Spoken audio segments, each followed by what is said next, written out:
GS practice set, ये बहुत important सवालों का एक प्रैक्टिस सेट है जो कि डिफरेंट कॉम्पिटिटिव एग्जाम्स के लिए, चाहे वो आपका कोई एंट्रेंस एग्जामिनेशन हो, चाहे वो कोई कॉम्पिटिटिव एग्जाम हो लाइक आईएएस पीसीएस, सभी के लिए बहुत ज़्यादा इंपॉर्टेंट है। तो चलिए शुरू करते हैं पहले सवाल से।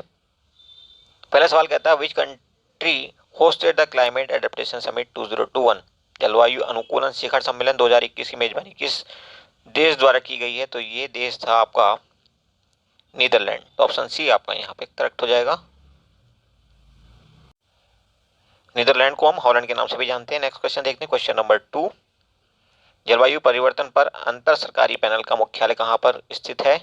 The headquarters of the inter governmental panel on climate change is located at, तो ये लोकेटेड है जेनेवा में। और जेनेवा कहाँ पे है? स्विट्जरलैंड में। इसके अलावा डब्ल्यूटीओ और डब्ल्यूएचओ का हेड ऑफिस भी यहीं पे है। नेक्स्ट देखिए, third, the correct ascending order of construction of the following states is, तो देखिए नागालैंड वाला था 1963 में 1963, और मेघालय आपका बना था 1972, और उसके बाद बना आपका सिक्किम 75, और सबसे आखिर में बना था अरुणाचल प्रदेश 1986। तो इस तरह से आपका ये ऑर्डर हो जाएगा और पहला ऑप्शन आपका करेक्ट हो जाएगा। नेक्स्ट क्वेश्चन देखिए, question number 4, Almaty dam is on which river, Almaty बांध किस नदी पर है? तो ये नदी है आपकी कृष्णा। ऑप्शन सी आपका सही हो जाएगा। इसके अलावा महानदी पे भी एक बहुत इंपॉर्टेंट डैम है, और उस डैम का नाम क्या है? हीराकुंड डैम, और ये उड़ीसा में।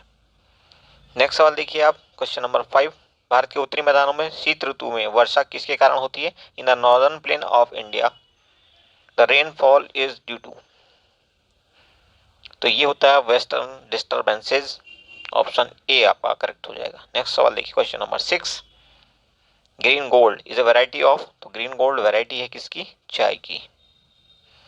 और अब देखिए question number 7, leprosy eradication day is celebrated in India, Bharat में कुष्ठ रोग उन्मूलन दिवस कब मनाया जाता है? तो ये मनाया जाता है आपका 30 जनवरी को, और इस दिन को हम शहीद दिवस के रूप में भी मनाते हैं, मार्टर्स डे।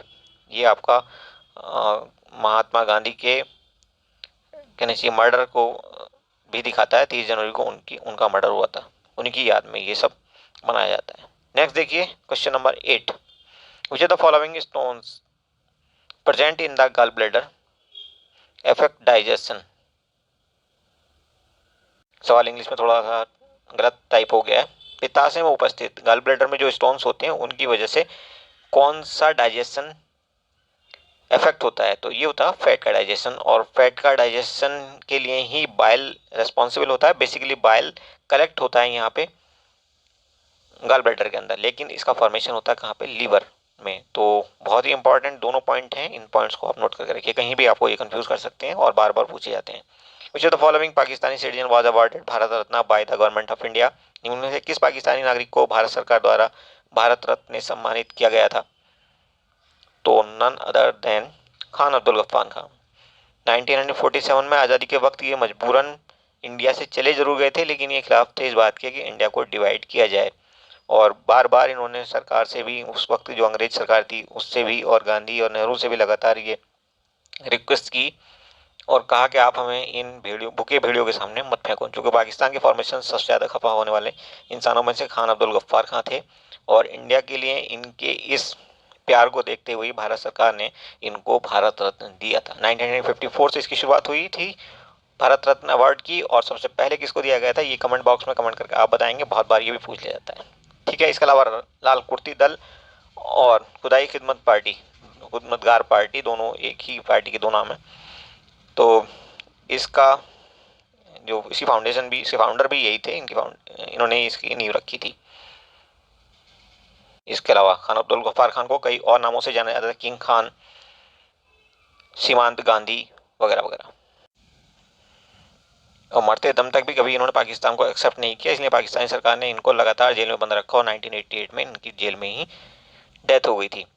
अच्छा, 10वां सवाल देखिए, important producer of cardamom Idukki is located at, इलायची का एक महत्वपूर्ण उत्पादक इडुक्की स्थित है कहाँ पर? केरला में। नेक्स्ट देखिए, question number 11, in 16 minutes the minute needle will come ahead of the hour needle, 16 minute में मिनट की सुई घंटे की सुई की अपेक्षा आगे आ जाएगी कितनी? तो देखिए, एक घंटे में जो मिनट की सुई चलती है वो चलती है 360 डिग्री, घूम जाती है कहने का मतलब। और जो घंटे की सुई होती है छोटी वाली निडल, तो वो आपका घूम जाती है 30 डिग्री। ओवरऑल दोनों के बीच का डिफरेंस हो जाता है 330 डिग्री। ठीक है, अब 330 डिग्री कितने मिनट में होता है? 60 मिनट में। तो हम 60 से डिवाइड करेंगे, तो 16 मिनट में इसने पूछा है, तो 16 मिनट में कितना होगा? तो इससे 16 से मल्टीप्लाई कर देंगे 16 से, अल्टीमेटली आपका आंसर आएगा 88 डिग्री। और ऑप्शन कौन सा सही हो जाएगा? सी। नेक्स्ट देखिए क्वेश्चन नंबर 12। भारत में सेवा कर किसकी सिफारिश से लागू हुआ? तो ये कमेटी बनाई गई थी 1991 में। उस टाइम पे गवर्नमेंट थी नरसिम्हा राव की, और कमेटी का नाम था राजा जे चलैया कमेटी। 13th, निम्न में से किस विटामिन को हार्मोन माना जाता है? Which of the following vitamin is considered a hormone? तो ये होता है आपका विटामिन डी। हमारी बॉडी खुद इसको बना लेती है सूरज की रोशनी की मदद से। क्लियर। इसके अलावा विटामिन ए की कमी से होती आती है हमें नाइट ब्लाइंडनेस या रतौंधी जिसको कहते हैं हिंदी में। विटामिन बी की कमी से हो जाती है, इसके बहुत सारे हालांकि वेरिएंट हैं, लेकिन मेन वेरिएंट है थायमिन या जिसको कहते हैं B1, उसकी कमी से होता है बेरी बेरी, जो अक्सर पूछा जाता है। विटामिन सी जिसकी कमी से होता है हमें स्कर्वी नाम का रोग, जिसमें मसोड़ों से खून निकलने लगता है, घाव देर से भरते हैं, और इसका नाम होता है एस्कॉर्बिक एसिड। क्लियर। और विटामिन बी और सी जो है वो वाटर सॉल्युबल हैं, बाकी के सारे विटामिन जो हैं वो फैट सॉल्युबल होते हैं। तो इस पे भी सवाल पूछा जाता है। 14 नंबर देखिए, कीजिए इनको adjust, match list 1 and list 2। अब आप देखिए गारो कहाँ पे, पहाड़ियों की बात हो रही है, तो ये पहाड़ी पाई जाती है आपकी मेघालय में। ए का 1 होता है, और उसके बाद बारी आती है मिरी। मिरी पाई जाती है आपकी बी, ये पाई जाती है अरुणाचल में, तो बी का हो जाएगा 3। देन सी, सी है कोलाई मलाई, तो ये तमिलनाडु में, सी का है 2। और उसके बाद डी का है 4, डालमा झारखंड में। तो ऑप्शन पहला आपका करेक्ट हो जाएगा। नेक्स्ट देखिए question number 15। Consider the following statement, निम्नलिखित कथनों पर विचार कीजिए। Birha is a famous folk song of Purvanchal. Birha Purvanchal का प्रसिद्ध लोक गायन है। पूर्वांचल मतलब यूपी का वो हिस्सा जिसमें बनारस वगैरह आता है। और दूसरा स्टेटमेंट कहता है बिरहा में अधिकांश हास्य रस के गीत गाए जाते हैं। नहीं, ये गलत है, इसमें हास्य रस के नहीं बल्कि वीर रस के गीत गाए जाते हैं, जिससे एक्साइटमेंट आता है, हौसला बढ़ता है, एकदम से जोश आ जाता है, आप कह सकते हैं। तो पहला ही सही है, दूसरा सही नहीं है, ऑप्शन ए करेक्ट हो जाएगा आपका। नेक्स्ट देखिए क्वेश्चन नंबर 16। जनगणना भारतीय संविधान में किस सूची का विषय है? Census is the subject of which of the following list in Indian constitution? तो ये है आपकी यूनियन लिस्ट। 3 तरह की लिस्ट होती है, यूनियन, कंकरेंट एंड स्टेट। तो कुछ ऐसे सब्जेक्ट जिसमें सिर्फ यूनियन कानून बना सकती है, जिन पर उनमें जनसंख्या 1 है, और ये यूनियन लिस्ट में आता है। 17 नंबर देखेंगे आप। क्वेश्चन नंबर 17 कहता है what is a Starlink? Starlink क्या है? तो एक कंपनी है, उपग्रह इंटरनेट सर्विस देने वाली कंपनी, सैटेलाइट इंटरनेट प्रोवाइडर। और ये कंपनी है आपकी एलन मस्क की। तो इसकी एंट्री के बाद जो इंटरनेट प्रोवाइडर, सर्विस प्रोवाइडर्स हैं, उनके अंदर तहलका मचा हुआ है, उन कंपनीज में हलचल है, और बहुत चर्चा है कि ये हमारे बिजनेस को बुरी तरह से अफेक्ट करेगी, जिनमें जियो सबसे आगे है। नेक्स्ट देखिए 18 number, what is the rank of India in cyber security index 2021? तो इंडिया की रैंक जो यहाँ पे है वो आपकी 10th है, और इसमें यूएस से पहले रैंक पर है। तो इंडिया की रैंक इस पॉइंट ऑफ व्यू से काफ़ी अच्छी है, क्योंकि बाकी जो आप देख रहे हैं इंडेक्स, उनमें इंडिया काफ़ी पिछड़ रहा है। 19, which country hosted the BRICS education minister 2021? तो ये कंट्री है आपका इंडिया, ऑप्शन बी आपका करेक्ट है। बहुत इंपॉर्टेंट सवाल है ये। 20 नंबर सवाल आप देखेंगे, ये है the theme of world population day 2021 कौन सी है? जनसंख्या दिवस 2021 की थीम। तो इनमें से कोई भी नहीं है, बेसिकली ये थीम थी the impact of covid pandemic on fertility. तो ऑप्शन डी आपका यहाँ पे करेक्ट हो जाएगा।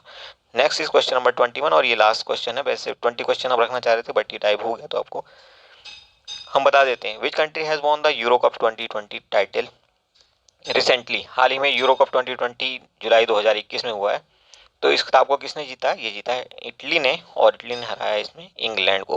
तो 2020 में ये एक तगड़ा झटका लगा। इससे पहले आपने देखा होगा वर्ल्ड कप भी इसी ढंग से इंग्लैंड हारा था।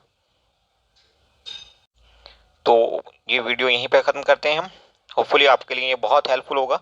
आप इसको लाइक, शेयर और सब्सक्राइब जरूर करिएगा चैनल को, ताकि हम मोटिवेट हो सकें, और गारंटेड हम बेस्ट आपको देंगे। फिर इंडस्ट्री में कोई भी आपको इतना अच्छा वीडियो नहीं दे पाएगा। Thank you for watching. अगर आप हमें मोटिवेट करेंगे तो।